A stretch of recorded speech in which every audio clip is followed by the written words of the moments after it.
everybody. Welcome back. This is Wrestling with the Future. I'm your host, Psychic Media Angelo. Joined as always by the guru who knew, the Encyclopedia Britannica of Pro Wrestling, Jeff the Ref Robinson. Hey, Jeff. Jeff, you know, you're reminding me a lot of Curly from the Stooges, brother. I love Curly. Either Curly or Uncle Festus from the Addams Family. One of the either or. I walked into my local store yesterday, and the girls up there who normally see me on a daily basis, they see me with the head shaved, and they go, "What the heck did you do, man?" And I'm like, "It had to come off. I'm sorry, you know, like it just, you know." But anyway. Well, Jeff, we have a very special guest tonight. And we're limited in time with our guest tonight, so I want to get this information out because there's a lot to get out here. Wrestling manager, icon, Nikita Breznikov has managed some of the biggest names in pro wrestling and has traveled the world twice with the likes of people such as Nikolai Volkoff, Killer Kowalski, Bruno Sammartino, Chief Jay Strongbow, Ivan Koloff, and countless other luminaries. He's an actor, producer, director, the assistant director, and casting agent. He has starred in such films as Insight, which he just completed, The Wrestler, Heroes of Wrestling, Highlander, Dark Places, Vlad, Dracul 2, Brush with Danger, Tears of the FallenZero, Point, You Don't Know Me, Caught, and Grandmasters of Wrestling. He's the author of the best-selling book, When It Was Real, co-authored by his friend, Scott Teal. It's the unflinching, unadulterated story of the life of a high-stakes pro wrestler in a world where it was all too real way back when. Ladies and gentlemen, welcome to the show, my friend Nikita Breznikov. Thank you so much, Angelo. Oh, beautiful opening. And Ref, nice to see you, Baldy. Nice to see you, too. That, my friend, is how you put somebody over. Yes, sir. That he, I can say this. I did not know, and I'll be honest, I did not know who Nikita Breznikov was until I got introduced to a game called from Phil Singer Games and Legends of Wrestling. And it's a wrestling card game that's out there. Tabletop, 1 or 2 players can play it. And you, my friend, can be the booker. And Nikita Breznikov here is a manager. He is a card in there, and thanks to him, a few of my heels have been able to win every now and then. So I love it. Now, you know, Nick, it's funny that Jeff just mentioned something right off the top of the show here. You're probably best known as a manager. Yes, absolutely. But very few people realize that Nikita Breznikov was also a wrestler. Yes. And a lot of people don't know that. How did you get started? Where? When? Give me all the pertinent background info. I know quite a bit about your career, Nikki. As I've followed you, I'm a fan. Plus, I'm a lot older than Jeff. Thank you, sir. Well, now, with me, I love the old days before Hogan. So I always collected tapes. So I see there was a 7-Eleven. They were advertising a show. They had the cardboard sign in the window. Nikolai Volkoff was coming to a local show. I was still working for the police department at the time, so it was day shift. So it's like, hey, I can make that. It's an afternoon show. I'm going to go see maybe Nikolai if I could meet him, and maybe he could tell me how to get some tapes, because at that time my collection was small. So I go to the show, and you know how the boys set up the table and do the gimmicks before. So I go over, introduce myself. So I said, Nikolai, I collect tapes. Do you happen to have it? He said, oh, no, I would love, though. You make for me, I pay you. I said, you ain't going to pay me nothing. I owe you for all the years. I'll be happy to do it. So I made him a bunch of tape. And anybody from WWE, if you're listening in, I didn't charge him a dime, and I would never charge him a dime. So from that, we become friends. So, of course, I pester him.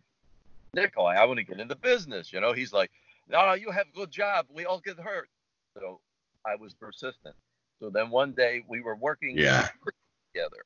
We were at this old timers thing. It was a Czechoslovakian. It was called the Czech Festival, Czech-Slovak Festival. It was just for insurance. Him and I are walking around, dancing with the old ladies, having a good time. So we come up with the idea. He said, you will be my manager. I said, oh, boy, I don't want to be manager, but it's a way in. I'll do it. So then we come up with the idea. Nikita Breznikov. You know, he wrestled as Nikita Breznikov at one time, years and years ago. And that was his handle. Yeah. But I like Nikita Malkovich, if you guys remember him from the 70s. I sure do. So I love that name. Breznikov we developed, and then from there it took off. Now, yeah, 85% was managing. After a while, following him around on the circuits, I said, Nikolai, I'm bigger than a lot of these guys. He's like, yeah, we become a tag team. That'd be good. So it's like, yeah, so, then I got in that way. Hey, Angelo, I got hit by Bruno. He was reffing at a show. It was July 18th, 1998 in New Jersey in the stadium. Nikolai's wrestling Dominic, Bruno's reffing. And this is where I learned to work over the years. Yeah. Bruno, I get up on the apron. He's like, no, not yet. Go back down. So then, when he calls me up for the finish, then he gives me a shot, open hand, of course. And it was like, my God, he was no young guy at the time. I'm thinking, if this guy nailed his prime, you would see the light of day no more. You'd be finished. Yeah. Scott Valiant used to say he was like a gorilla. He was so strong. Yeah, that show, by the way, Nikki, was July 18th at the Meadowlands Stadium in East Rutherford, New Jersey. Yes, that was beautiful. And that was in 1998? Yeah, Jeff, 98. That was when I was getting started reffing. Very good. Yeah, So, the stadium, it's funny because Bruno opened the stadium. Wow. Okay. Bruno opened the stadium. He had, I'll just give you a little history behind that. He had a booking at the Garden for Vince McMahon, Jr. Okay. And he put the booking at the Garden off twice because they had not yet completed the stadium. Wow. Okay. Yeah, that's true. Because he gave his word to the stadium management that he would open the stadium, and he said, I won't take any bookings before I do the stadium. Wow. So he opened the Meadowlands Stadium, then he took his 2 Garden bookings. So I got Nikita, when did you get actually started like managing and wrestling? What year was it? 95. Okay. May 94, I would say was the exact date. It was the first time I ever witnessed an indie show with Nikolai. I wasn't involved. I actually went with him. But my debut was November 18th, 1995 for Dennis Coluzzo, the great Dennis. Dennis was a dear friend of mine. Oh, I knew Dennis very, very well. He was also my insurance man. There you go. Angelo, did you catch that Nikita was talking about tape trading, something that me and Rob were talking about last week when we had Rob on the show? Yeah. And Angelo was asking me and Rob about that and how it all kind of, the underground of how those all were traded around, and how various ones were getting, you would find out just by calling somebody or finding, the newsletters. Thank God, actually, dirt sheets are dirt sheets, yes, but the dirt sheets also gave us a lot of that kind of information. So sure. I like yeah, Nikki, we had just on the show recently Rob Feinstein from RF Video. Okay, I thought, and I'm a little older than those guys. You and I are probably around the same age, I guess. Yes. I'm 61. Yeah, exactly. Okay, and so, but I kind of went past that tape trading thing, because I was involved in the business. I was running shows. I was promoting. I knew that the tape trading went on, but I didn't know to the extent of it until I got smartened up by the ref and Rob. Okay. But apparently it was a big deal, Nikki, huh? Oh, absolutely. I first got introduced to it in 1983 from a guy in Philadelphia. It was an advertisement in the back of the magazine, The Wrestler, that Bill Apter's publication, one of those. So it was like, wow, I got to see what this guy's got, and he had some gems. and then it just grew from there. I'm going to tell you a secret. I think we have a bigger collection than Vince McMahon does, believe it or not. Wow. I would probably agree with Nikita on that one. I know that I probably have some things existing that he wishes that he had. Yes. Well, And, now I met a guy in Boston, Rocky Raymond. I got a lot of his 8mm stuff. Now nobody has that. Vince doesn't have that. I know. I mean, Oh, wow. Vince, and well, there's some classics there. And Nikki, don't let Jim Cornette know. Well, really? Oh, Jim Cornette wants that. Huh? Well, actually, I'll tell you guys something. Speaking of tapes and all that, there was the Buddy Rogers and Ric Flair footage that is now out there that exists. It's like one of the only known matches out there. Yeah. That was shot at the Norfolk Scope, and it was shot by the guy who is the acting commissioner for VCW down here in Virginia, George Pantis, and he shot a bunch on 8mm back in the late 70s, early 80s, back in Hampton and Norfolk, and he sold that footage to the WWE. So, it is a pretty good gem to have. Now, Nikita, as I'm looking at you, strangely enough, I'm seeing a lot more Italian than Russian. I have Italian in my blood. It's Polish, very, yeah. I'm Polish, Croatian, Italian, and a little bit of Jewish. Oh my God bless you, my son. Somebody had a lot of fun. That's all I can say. Wow. Talk about variety.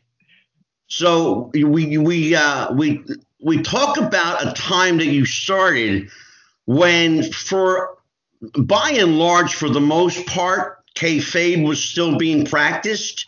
Oh yeah. And it seems to be like a dead art now.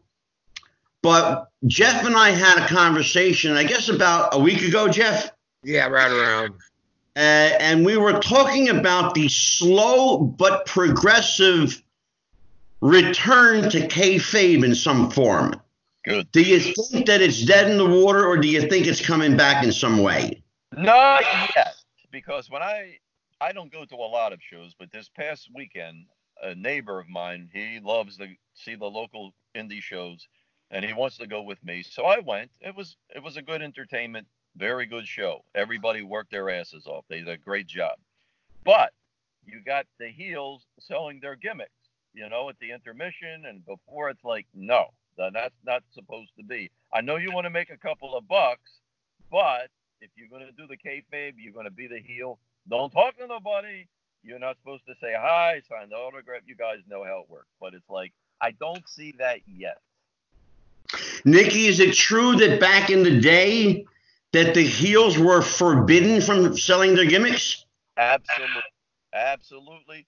And I mean, hey, look, back in the 90s. Now, Dennis even was strict on that. Dennis wouldn't let them get out and do that stuff. I think they missed the boat with Dennis Corluzzo. He had an open invitation to Raw. Yeah. Close with Cornette, too. Very close with Jim. So with Dennis, oh yeah, if the other promoters would have worked with him, they wouldn't have put Vince out of business, but they would have done good. Everybody could have made a decent living at it. But you know how it works. True. They were cutting throats. They would say the show, or the posters, all that nonsense. So it was like, yeah, I had a lot of respect for Dennis. I stay in touch with his son, Mark. And I mean, to me, yeah, he gave me a break. He let me, but you know what? As soon as he saw me, and my gimmick wasn't quite refined yet, I just had a trench coat. And Nikolai said, yeah, put me a hat, put something. Well, that's kind of actually where I'm going to go with you, Nikki. At the time that you developed the Breznikov character, when you defined it to the point where you were happy with it, you had the full Russian ensemble, the trench coat, the hat, the medals, the whole bit, right? Yes. But by that time, the Cold War, of course, was well over. Yes. How did you get yourself heat? You know what, Angelo? All we had to do was come out with that Soviet flag before 9/11. In 15 minutes, because a lot of times we go to a show and they say, "Oh, we have a Russian flag for you." It's like, okay, good, because I don't want somebody to grab and tear mine up. They pull out that new bullshit. I'm like, no, that's no heat. Keep that thing. I've got the flag with me. You bring out the old red hammer and sickle. Oh, that's it. You go places like Virginia. Good old boys were like, you was going to bring what? And, man, it was hell, let me tell you. 10 or 15 minutes in the match, that was more patriotism than any bullshit politician could do, let me tell you. No, it's the truth. I mean, I was good friends with Ivan Koloff. He was a dear friend of mine, and I used to watch him. I mean, even into the 2000s, he could still work as a heel and get over as a credible heel. And what he would do, Angelo, you're asking how you can get heat even in the 90s after the Cold War. Ivan would be like, the Soviet way of life, the communism way of life was the way to go. You don't understand. We had it better then. The government was better. They told us they helped the people out more. And he would cut that promo in the ring, and in 3 minutes, he'd have the people about ready to kill him like it was the 1970s again. So, I mean. Yeah, but you know what? With Ivan, he was such a fucking lovable guy, though. But I will say this. He was, and towards, God bless him, towards the end, I mean, after he became a born-again Christian and a minister even and all that he did, you know, it was hard for him to even have to be a heel. And it was hard for him, not because it was going against his principles or anything, right? But because he became that lovable grandpa, uncle, dad, whatever to everybody. Yeah, exactly. You know, and when you know, he would go, I mean, I know all over here in the South, he would go to Walmart because he was big with the Children's Miracle Network and raising money for them. Yeah. And he, so it's kind of hard for him to be a heel when you go, I just saw him at my local Walmart and he was such a nice guy and he took a picture with my grandbaby. I mean, so, but prior to that, let me tell you, he still could get the heat. Speaking of heat, Nikki, I got a question for you. Speaking of heat, go ahead. There's a guy that I grew up loving, watching him on television every Saturday, and he came across as just a big, lovable kind of guy. But they say that backstage he was a real SOB. Okay.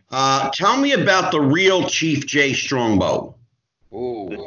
Now, that's touchy because the Chief I know. Now, here's another way that I met Chief, all right? Daryl Cochran had died.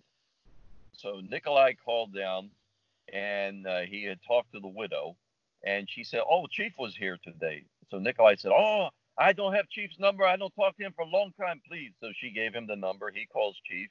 He says, Chief, I know your biggest fan. He has all your matches. So, again, here we go with the tapes. So one day I'm at work. My wife called.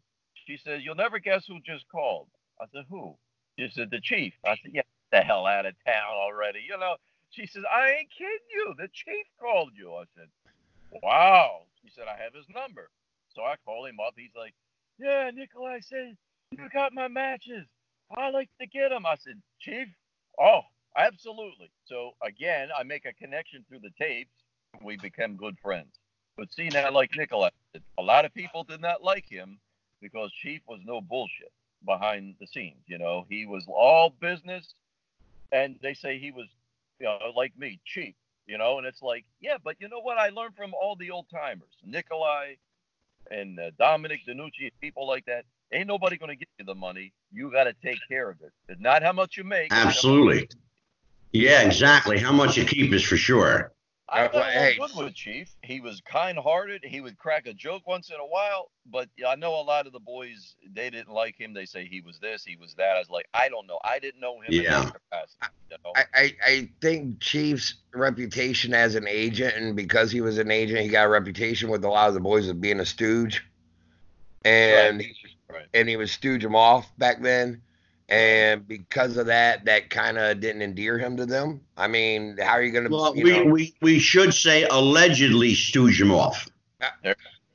I'm going. Yes, I with Tony Garea, and Tony was the agent, and I was backstage at a lot of the Raws, and Tony, he got the job done. He wasn't there to make friends. It's like, we got to do what we got to do. And this didn't have anything to do in the ring. Yeah. There's stuff outside that had to be taken care of, and it's like, you know how these kids are. You got to tell them to put their pants on, tie their shoes. Yeah. Like, it's funny, Nikki, that you say that, because Jeff and I actually last night, we had an interview with Rico Costantino. And we were talking about exactly that subject of, you go in the ring and you work and you do business together. But whatever happens backstage, if there's heat, you deal with it backstage.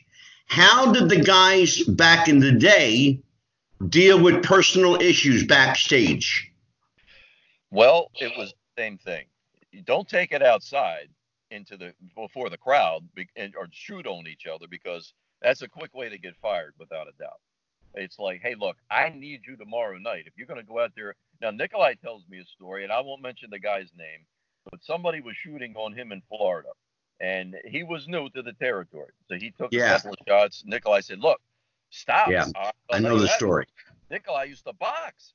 So So Nikolai said, boom, boom. He said, I broke his nose, black his eye, and almost knocked him out. He said, I thought, they're going to fire me. They're like, no, Nikolai, we saw it. He was an asshole, and you took care of it, and that's the way it works. You be an asshole, then you get flushed. No problem. Just like a turd. Down you go.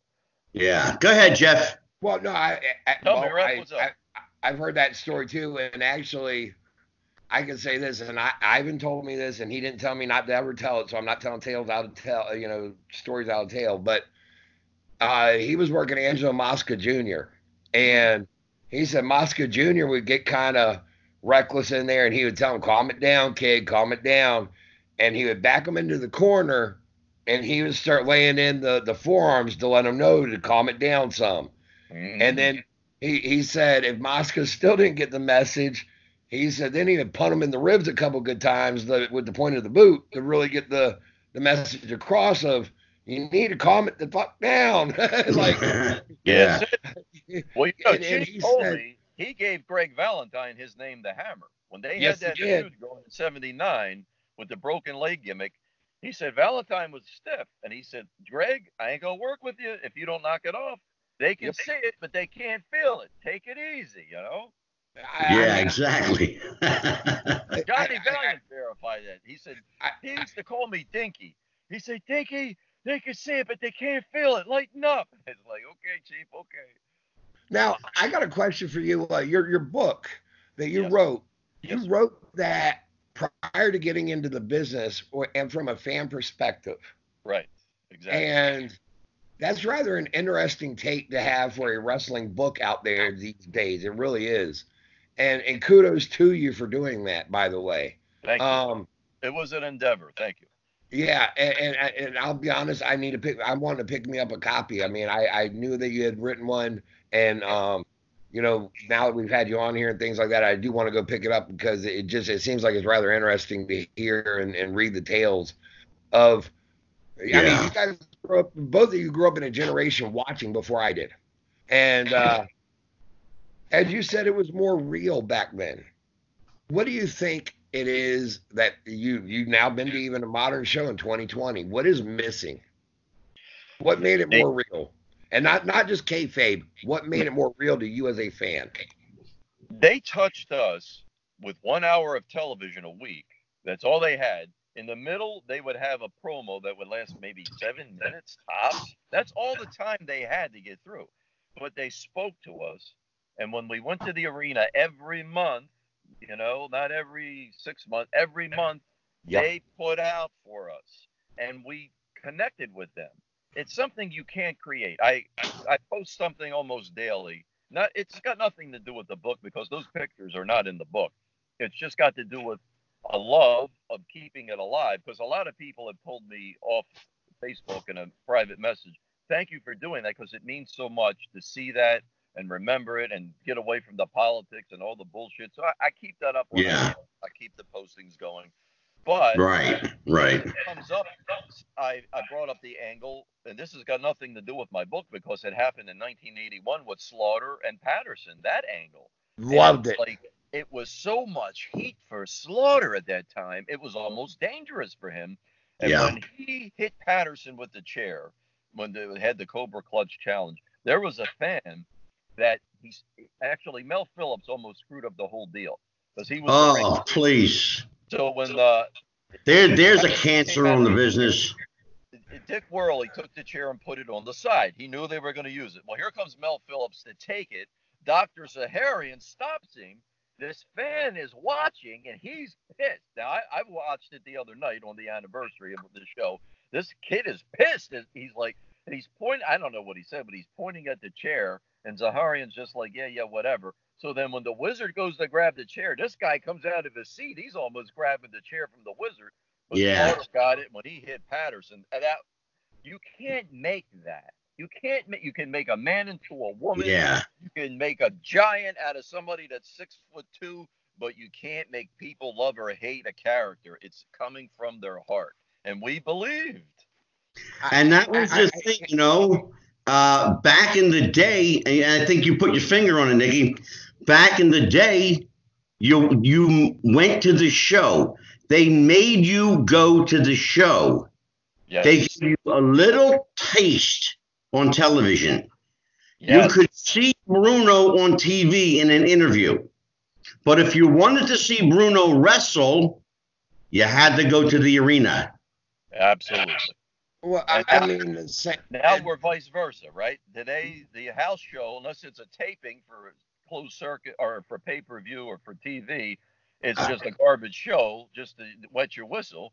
The big stuff is the pay-per-view. So now where TV was a small part, the live was the big money maker. Now it's opposite. And see, that's why when people want to say Backlund wasn't over, and I guess we could get into that too, I say, wait a minute. Go back and look. He wasn't Bruno. He wasn't supposed to. He couldn't be Bruno. But you look at the old matches, like it's coming up the rematch with Greg Valentine, March 26th of 79. When Backlund put the figure 4 in Valentine, the roof comes off. They go absolutely ape shit. It's like Backlund, but from a fan, I was a fan at that time. We loved Backlund. Yeah. He wasn't Bruno. We knew, and Superstar. I tell people that was my favorite time. Superstar as champion, that was my favorite time of all because you got Bruno's chasing the guy that stole his belt.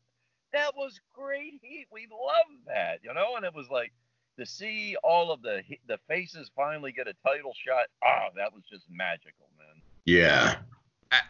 I think the same went for down here, down south where with Jim Crockett Promotions, and we had that level of believability too. I mean, where it was, Yes. I mentioned actually when we had Baby Doll on when we had her on, Jim Cornette hits her in the stomach with a racket. They come on TV and they say, we don't know if Baby Doll's ever going to have babies. Now, me as a fan, I'm ready to kill Jim Cornette and the Midnight Express. Beautiful, yeah. I mean, you are an asshole at this point. You are below the scummiest of scum. All right. And that's it. Now, but to go with Angelo's question, how the hell do you draw heat today? Everybody's offended. You can't say anything without getting sued. They'll burn the building down. They'll boycott you. It's like, well, what the hell can you do to draw heat? Well, we had that conversation. Nicky, I swear to God, we had that conversation last night. We had that conversation last night. You know what? And it's amazing to hear you say the same thing that Rico said. And Jeff and I, we're still fans, but maybe we're a little jaded to the business because we're in the business. Right. But you still want to put your fan cap on. Yes. And you still want to believe there's something authentic. There's something legit out there. The one thing that's always been real for me growing up and for you growing up was that heat. Yes. You know, you hated the Sheik. You hated that he bloodied Bruno's forehead. And you wanted to see Bruno get his comeuppance.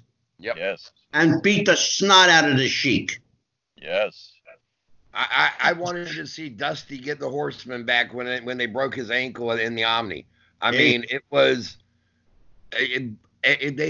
But here's the problem. Honestly, a lot of it has to go with the internet. The internet leaks everything out, and fans will complain. It's easy to complain about something ahead of time without having seen how it plays out. It's easy to complain about something when the main event of WrestleMania is leaked 3 months prior, and then why are you wanting to tune in? If fans really truly wanted to be immersed in wrestling like we used to, do not read social media. Don't get on Twitter. Don't get on Facebook. Don't read the dirt sheets. And Jeff, there's one more thing, and I think Nikki, you'll agree with me. It's easy to complain when you've never done it. Amen. Yes, yes. Now, and guys, what else is missing? There's no blood. There's no blood. I know. You know, it's like, hey, look, when Lou Albano would wrestle Bruno, Chief, Pedro, instant sellout. The rest of the boys going to have the night off. You're going to pack the house. And Lou would bleed. And I remember as a kid, we went down to the ring at intermission after Bruno murdered him. And the blood, it was like, this is real. Look at this. It's incredible. We were demented and perverted or whatever, but we loved it because Lou, the bastard, got what he deserved. I got a question for you really quick, Nikita. Yeah. Last week you appeared on a show, Monty and the Pharaoh, and they proceeded to bury my co-host over here, Angela, or tried to. I shouldn't say they did. They tried. You can't bury somebody who refuses to get buried. Good. But anyway, that being said, what did you? I don't know. What did you make of them? I mean, to me, they're a couple of blowhards that really don't know anything about wrestling. They're a couple of wannabes. I was brought into the business by Nikolai, the effervescent, always peacemaker, always just, you know, I let everybody do their thing. I'm happy to be a part of it. I try to keep that circle of wrestling going. If they're going to present it and make it wrestling, then to me, you know what? They're trying. Everybody's doing their own thing in their own way. So that's going to be the best answer I give for that one. I got you. Fair enough. Thank you for that question, Jeff. No, I wasn't looking for you to bury them. They really kind of came at me wrong. I mean, to come on, they have gone on there numerous times, and I mean, to me, I'm kind of flattered that they follow our show that much, and we're brand new, and they've been around for a while.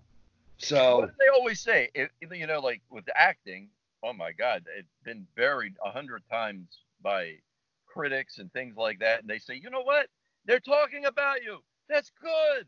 Let them say bad stuff. That's what you want. I'm like, yeah, but they said, no, but they're talking about you. So I said, okay, then I guess I'll take that. You were in the movie The Wrestler. True. What did you do in that movie? Wait. I was not in it. I worked with Aronofsky on it.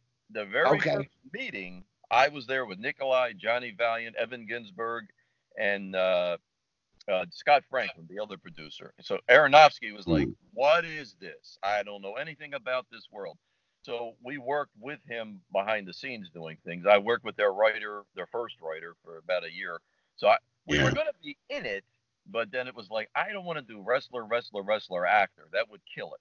So Johnny Valiant was in it. Some of the local boys, they had some screen time, but that was it.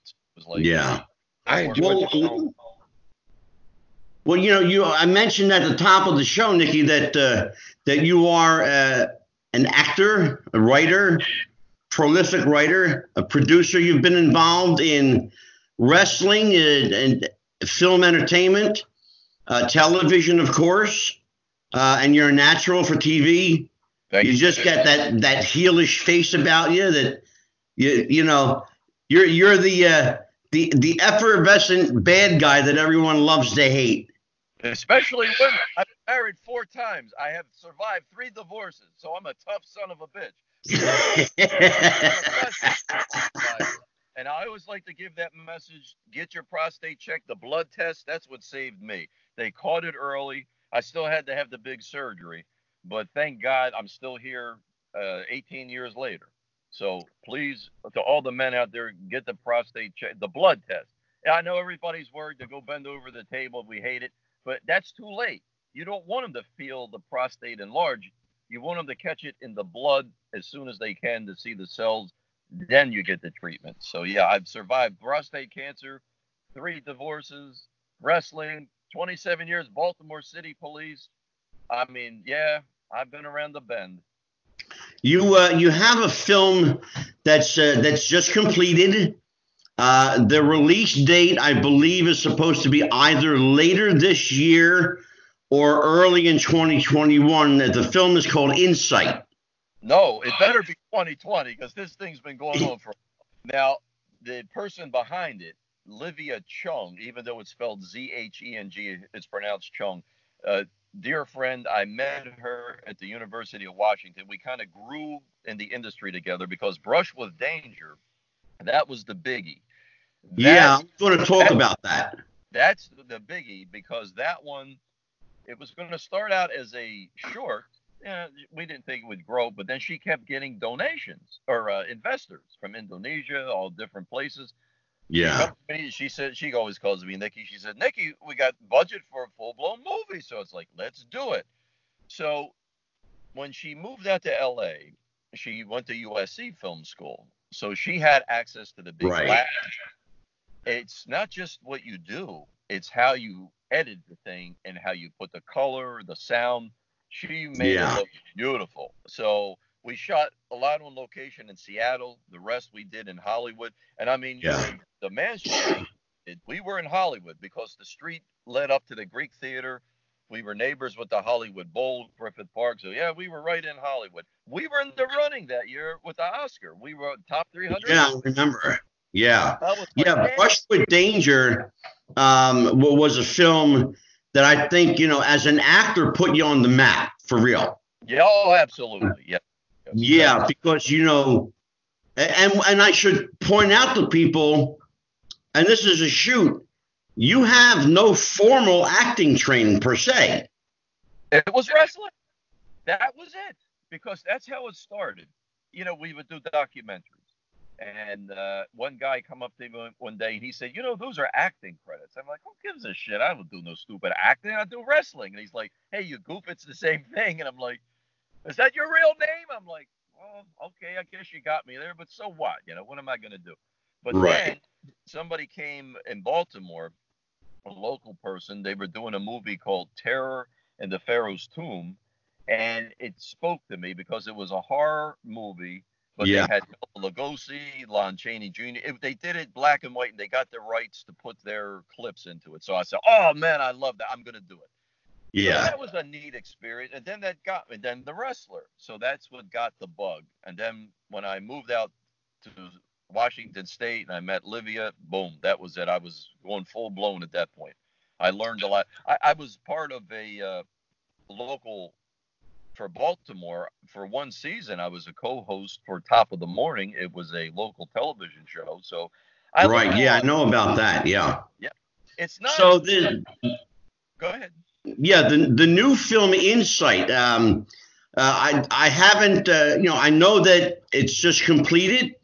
And hopefully this year it'll be released. Hopefully. But the only thing I couldn't find on it, Nikki, was the film synopsis. What is it about? It's 2 brothers that are psychic, and they have they could telepathically communicate with each other, and their exploits as it takes off. It's like a crime drama because you see some of the old timers in it. He's not James Woods, but he was in the Onion Field. The guy's name escapes me now. Well, Tony Todd, everybody knows him, the big black guy. He's in a lot of horror. Oh, Candyman. That's it, exactly. Candyman, Tony Todd. Yes. Yeah, Candyman and Night of the Living Dead. Yes. So he's got a lead role in it. I'm not one of the leads. I'm one of the featured. I'm one of the what the heck they call it? Supporting cast. No, well, yeah, like one main player, but not one of the leads. Because she said, I can't give you a lead in every movie. I said, yeah, that don't look stupid. So that's good. So that worked out nice. But she's got good names. Each time she wants to do, better. And I believe in her. She really has the talent and the ability and the drive. Excellent. Well, that's the latest film. Anything else regarding television or film you want to talk about before we go delve back into the world of the squared circle? I'm working on things that I can't talk about always. So there are things in the works, without a doubt. Okay, terrific. We'll leave it at that. I love that answer because that's actually what most actors say all the time. You ask them, is there anything that you're working on that you can tell us? Well, there's something I'm working on, but but I can't tell you about it. I got a project that that we're talking about right now, but and some of these people go crazy because one time when we were doing some voiceover for Brush with Danger, Livia brought the LA people down to Seattle because it was easier to get the Seattle people's work done at one of the local vocal studios. So they were allowing some people to take pictures, and this woman from LA, she's like, oh my God, when I go to the studios, they make you turn in your cell phone. They search my trunk when I come in, when I leave. And she said, I got an old card, I got to pry it open. They're very careful with every bit of information because apparently somebody set down like a thumb drive or whatever that bullshit is they use today. Oh, wow. And it snuck out. So it's like now everything is like NASA, top secret lockdown. Wow. Yeah. Oh, man. They sue you. The bastards sue you. I tell you, damn lawyers, they rich bastards. Well, the wrestling business should be so guarded with their secrets, for crying out loud. Used to be. They try, Angelo. They try, but you know who's got the biggest mouth? The boys. Can't wait to brag about every damn thing. Yeah. That's the difference. That's it, Jeff. That's the difference of the old days. The old timers wouldn't talk. You couldn't pay them to talk because, hey, that's bread and butter. I don't want to give that shit up. Today, I don't think the kids really, it manipulates their minds about the money. They want to put themselves over and yak, Yeah. Well, I think my thought has always been, let the people put you over. Why wasting the time to put yourself over? Jeff, am I right or what? No, you're absolutely right. And then, but part of it is too, now it goes to what I had said. Now they try to get noticed by going viral. It used to be, if my talent gets me over and I start getting talked about and promoters start wanting to use me, if you were making headway in the indies, your name is going to get out there amongst the promoters. It didn't matter what you were doing. But to their benefit, I've said this too. I kind of am jealous that social media exists now when it didn't when I was even coming up. I would have loved to have been able to sit there and send a promoter a YouTube clip of me for 5 minutes. You know what me and Nikki had growing up? Me and Nikki had Pro Wrestling Illustrated. Yes. So did I. Yeah. Yes. Pro Wrestling Illustrated was our Bible, Nikki, right? That was it. That was your information grapevine. That's what you had. Yes. I was there. I mean, monthly at the newsstand, getting The Wrestler, Inside Wrestling, and PWI. So much so that my mom bought me a yearly subscription. Wow. God bless Mama Guru for supporting my habit for many years. That's wonderful. As I've said, without her, I never would have been able to watch the pay-per-views because she allowed me to have me and about 10 of my young friends over there. And imagine a single mom with 10 to 12 young 13 to 14-year-old teenage boys watching a wrestling pay-per-view and how that was. That was it's a wonder she didn't turn out to be an alcoholic. I mean, you're talking 1990, Sting beating Ric Flair for the world title. Okay. And so you gotta love it. But we were sold again on the believability. Sting's coming back, knee injury, which was legit. Yeah. But comes back, he has to revenge and get his revenge on Ric Flair for beating him down and out of the Horsemen. He comes back, wins the world title. I call a lot of that true fiction because even though a lot of it was portrayed on television, a lot of it was really happening too. Yeah. Yeah. For legit. I think that it is that the guys. Part of it too is they've lost the art of selling in a lot of the indies today. Yeah. Yeah, Nikki, what happened to that? What happened to the ability to sell? Last year, I was at Cauliflower Alley Club, and they put on the Luna Vachon Battle Royal and a lot of 2 shows 2 nights in a row. So I'm there ringside, close bird's eye view, managing some people, and I'm watching, and I'm like, man, you're beating each other's brains out. And Kevin Sullivan, he said it best. He inducted Andrew Anderson, Outstanding Wrestler of the Year. And he said, you know what it's called? Wrestling, not spotting. Stop the spots. You're supposed to have a spot in a match. What are you doing? And it's like, yeah, he's right. I mean, well, you're right, Jeff. We know you and I. How many times have we talked about the spot monkeys? Nikki, I want Jeff. I want you to tell Nikki, and I'm not making this up, Nikki. This is honestly God. Jeff, tell Nikki about a Jordan's match. Which one? The one where they didn't touch each other for the entire match. It was about a minute and a half of straight choreographed gymnastic. And I'm not taking away from Jordan Oliver because the kid is talented and he's got a great future as far as his look, his ability, and everything. But he had a match and it went viral. And it was a straight minute and a half of you do a leg dive, I do a leg dive. You miss, I miss. You miss a kick, I miss a kick. You do a flip, I flip out of that. You do a toss, and I basket toss you out of that. Boom, boom. No sell, no touch for a minute and a half. And you can look at it and go, you guys are practicing that routine for at least an hour in the back before you went out there. Yeah. Okay. Yeah. And that, and yet you have some fans that go, that was great work. What they did was great stuff. I don't understand that. I don't understand that. When you worked, you had bullet points, right, Nikki? Oh, yeah. They gave you bullet points and said, here's the finish. However you get there, get there. Gotcha. Right? Right? Yeah, absolutely. How you got there was your creative license. You called it in the ring. And listening to the fans. Exactly. Yes. And what happened to that? Why don't we listen anymore? Because it's all the same. If you're going to do backdrop, hit the buckle, backdrop again, and you're flying elbow, it's like, and I'm watching each match, it looks the same. Why are you killing each other? Because nobody's paying attention because it's now become like a headlock, okay? It's like, but this hurts. This is like so much damage. I'm not going to say who because I respect her too much, but I took somebody aside and I said, do me a favor. Look out there. See all those people? I said, how many of those people's names do you know? And she said, I don't know anybody out there. I said, exactly. They're not going to remember this either 2 hours from now, but you're going to feel this 2 years from now. Take it easy. What are you doing to yourself out there? You can tell they don't do this every night to make a living because they couldn't do that. There's no way in hell they could do it like that.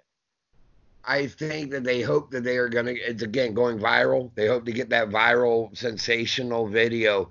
I mean, what you tell me why a promoter's son,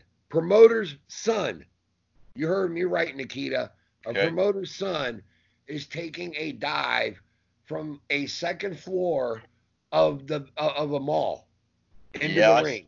I did see that, and I asked the same question. It's like, it doesn't prove anything. It proves you're a goof, because I don't know why in the hell you'd want to do something like that. Why you're not a tough you let guy. your kid do that?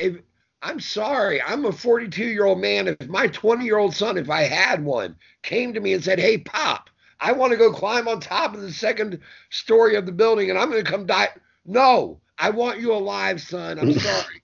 I don't need you to break your neck. Yeah, I don't want to push you around in the wheelchair. No thank you. I'm sorry. Neither Vince is not paying you or me to pay for you to be a vegetable for the rest of your life. Yeah.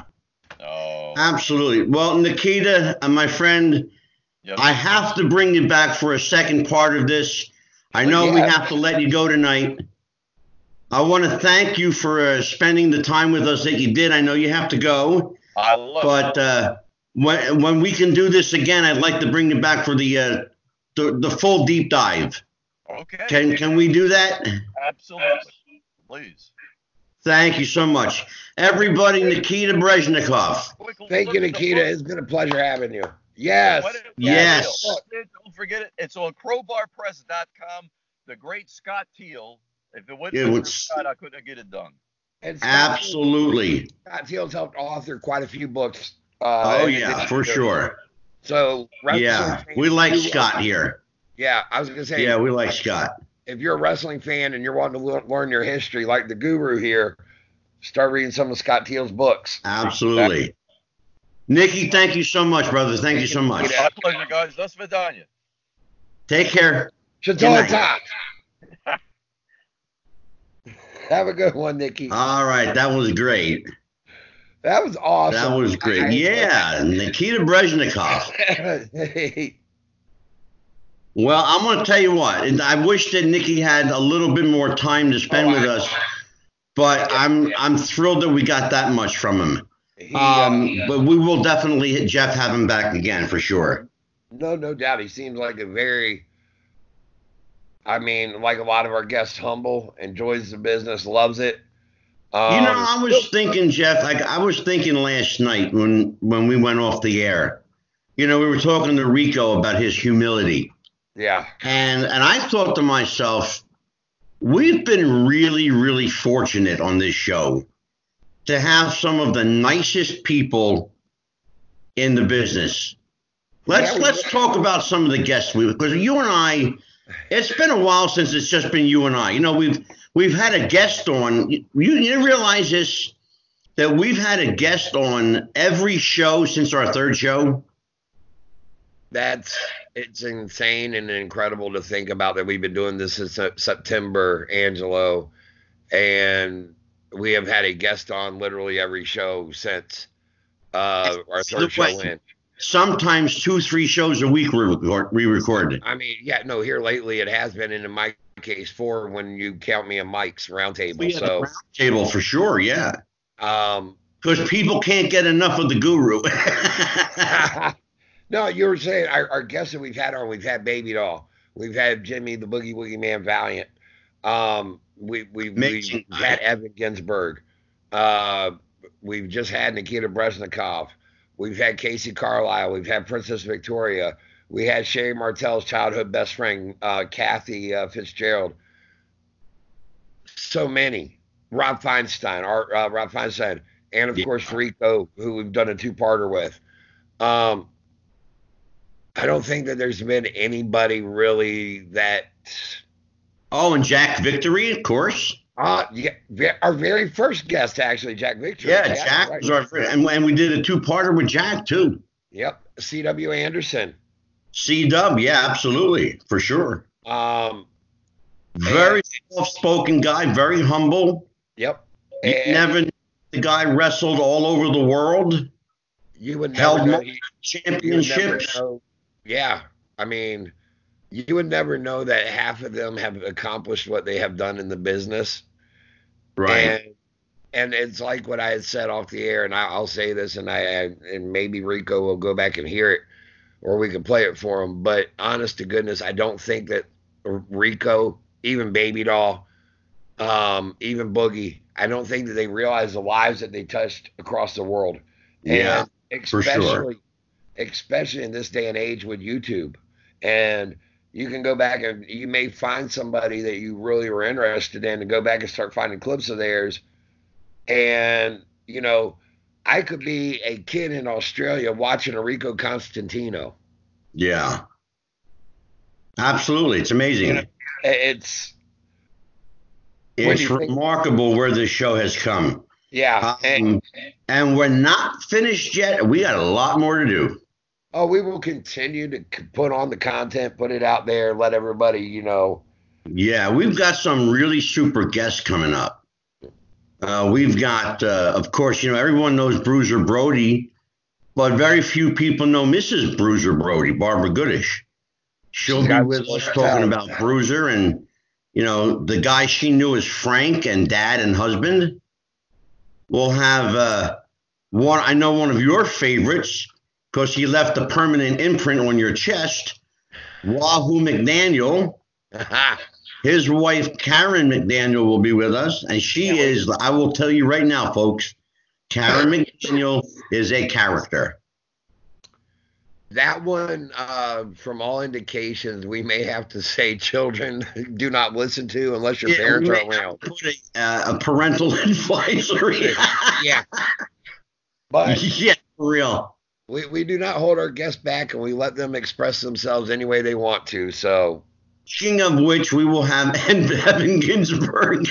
Evan will be on the show. Evan is the quintessential New Yorker. God bless him. And he's going to bring on Bill Pierce, who people might remember as Chris Michaels from the tag team Simply Splendid. Yeah, he did some work with the WWE. He did some jobs too up there as far as enhancement work. So sure did. We've got Dave Dahl coming back on.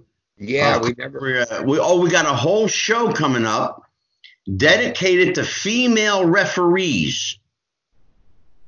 We got a whole show of female referees, the growing trend. And let's talk a little bit about this, Jeff. Yeah. What do you make of this, being a referee yourself, what do you make of this like trend in the number of women that are refereeing wrestling matches now? You know what? I truth be told, I like to say, I don't mind seeing it. I really don't. If anything, they deserve a spot in there just as much as the men do, because you're a referee. Referees, seen, not heard, should be part of the dance, but the third man in the ring. And if they're good at what they do, by all means, not to mention, you can use a female referee to get more heat for a heel. Very interesting take on it. Very interesting take. You think about this. You got, I know her name, Aubrey Edwards over there in AEW. Right. Let's just say that she's in a match and with MJF as the heel, and MJ like backs her up in the corner, smacks her, hits her, does whatever on purpose. They're gonna. You talk about wanting to kill. They're gonna be ready. Yeah. Because we have a woman coming on. Her name's Charlene McKenzie. She is one of the most sought after female referees on the indie circuit across the country. Okay. She's a big, solid girl that she's like no nonsense. Some people call her the judge. I like that. I like that a lot. They call her Charlene the Judge McKenzie. Well, so in other words, what I'm saying to you is her word is final, and you're not going to argue with her. I mean, the Aubrey Edwards over there in AEW, they're calling her the female Earl Hebner. Yeah. Well, she really is good. She really is. She knows. I know it sounds weird to say, but she knows how to sell as a referee to make a move look that much more devastating. And you know what, Jeff? That's a good point, because people don't think about referees selling as part of the match. But like Jimmy Valiant told us, without the ref, there is no match.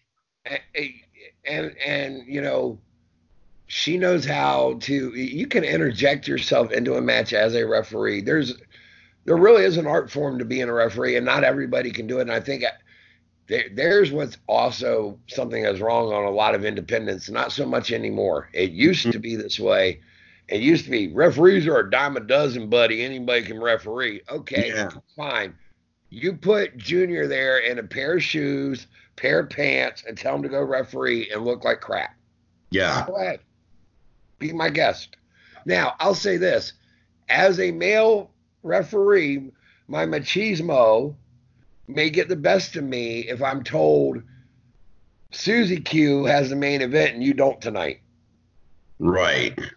Now, I'm going to go to... You know, that's happened a couple times already in AEW. Yep. With I would go Aubrey Edwards, you know, calling main events. Right. I would go to the promoter at that point and say, what do I need to do to step my game up to get the main event? Well, but here's the thing, though. Doesn't that really fit in with the main event? Think about it. Right. You just mentioned her ability to sell. Yes. The fact that she's a female gives you something decent to look at. Yep. Okay. I think that does come into play too. I really do. I think that. I mean, look, there's a difference between boys and girls. In case nobody told you, Jeff. You know what I'm saying, brother? Case in point, how I almost died that I mentioned on the round table. You know, what I almost died between.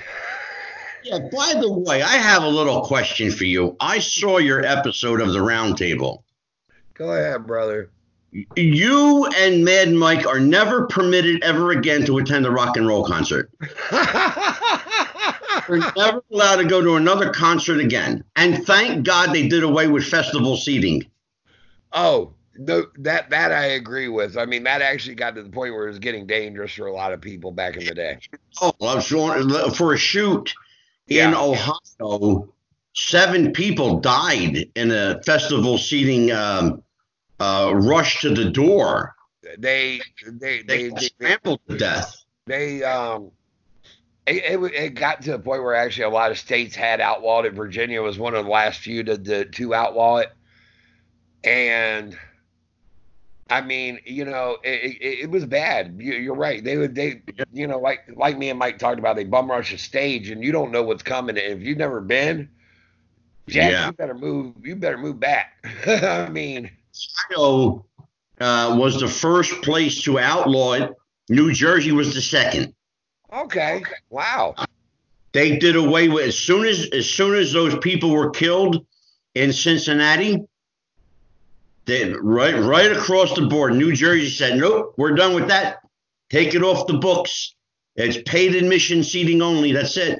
I mean, true. I kind of wish that to a point, but you know, but back in the, you know, in the 80s and the 90s when it was allowed, I'll say this. If people want to know exactly what we're talking about when we say festival seating and no seating, watch any of your old rock videos when they would film them and you got everybody at the stage and they're all rushing the stage and you got security reaching over to grab them out and the girls are all fainting in front of Def Leppard and pour some sugar on me. Standing up, yeah. That is festival seating. Exactly. And well, my friend, you know, we could talk about that for the rest of the show, but we are going to thank everybody for joining us tonight. I know you got some stuff happening in Vanguard, and you've got another great episode of the Roundtable coming up. What are you going to talk about this week on the Roundtable? Roundtable, me and Mike are going to probably be talking about the Super Showdown and the fallout from that. Oh, gotcha.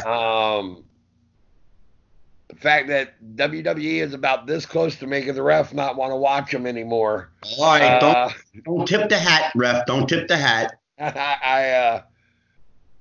But anyway, yeah, that's one we're gonna probably go into that and any of the big news that may come out this week. So what do you got to plug for Vanguard Championship Wrestling? Yeah, we got Vanguard Championship Wrestling. We're gonna be at the Hampton High School, home of the Hampton Crabbers, where they're gonna be doing a fundraiser. We're gonna be bringing in the one, the only Sergeant Slaughter himself, a Tin Hut, and it is gonna be on March the 14th.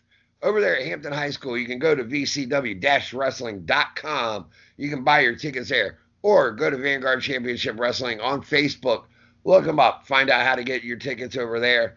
And they also got a lot of YouTube clips where you can see a lot of the action that they've been having over the last few months. Yeah. So that's where you can find out more information on that.